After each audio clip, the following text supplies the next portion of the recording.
Assalamualaikum warahmatullahi wabarakatuh. Allahu Akbar, Allahu Akbar, Allahu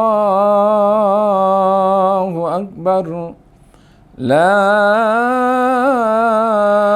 ilaha illallah, Allahu Akbar. Allahu Akbar walillahil hamd.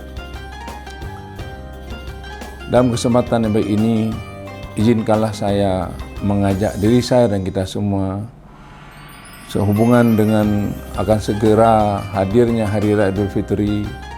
Marilah sama-sama kita memastikan bahwa puasa yang barusan saja kita laksanakan dengan penuh khidmat dapat mampu merubah pribadi kita, dari pribadi yang mungkin masih menjadi bagian dari masalah bagi agama, negara, dan bangsa ini, harus menjadi bagian daripada solusi bagi seluruh persoalan agama, negara, dan bangsa kita tercinta ini.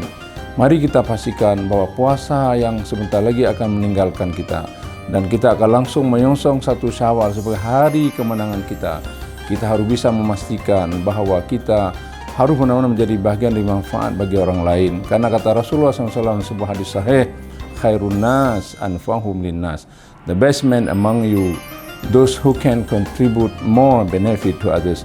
Orang terbaik di antara kita ternyata adalah orang yang paling banyak dapat memberikan nilai kebermanfaatan, added values kepada orang yang lain.